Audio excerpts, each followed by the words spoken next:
believe that one of the very best ways to understand a country and a people is through its culture. This culture really represents the voice of the people.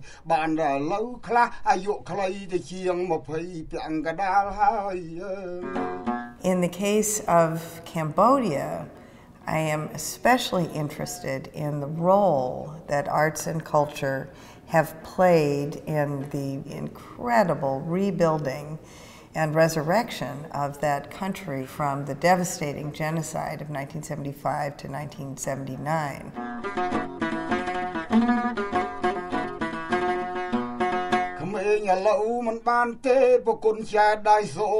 One of the most important things that arts and culture can do for Cambodia and that I saw there is to help the country shape their post-genocide and post-colonial identity.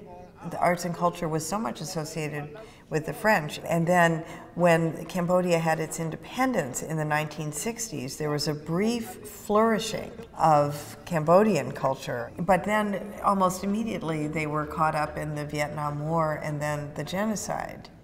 So you're really almost starting all over again in the 1980s and 1990s and up to today in rebuilding the Cambodian identity. You find in a lot of different instances this fusion of traditional forms with a modern sensibility or even a Western sensibility that makes a new form of art in itself.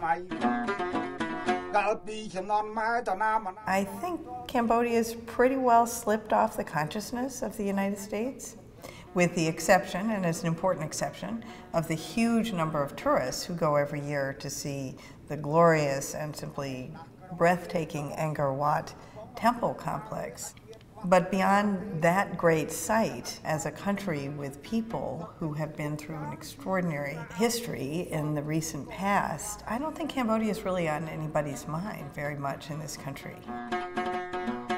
I hope that we will start to think about Cambodia again, but we'll think about it in a very different way. I hope we won't think about it as the victim of the war, the victim of the genocide, but understand how that country has transformed itself from victimhood, from a country where 90% of intellectuals and artists were killed in a 4-year period, a country where every family has a tragic history.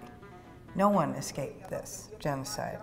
And how, when you go there today, you see a country full of energy, full of joy, full of determination to take their place on the world stage, to become a healthy, vibrant, economically and socially and politically viable country.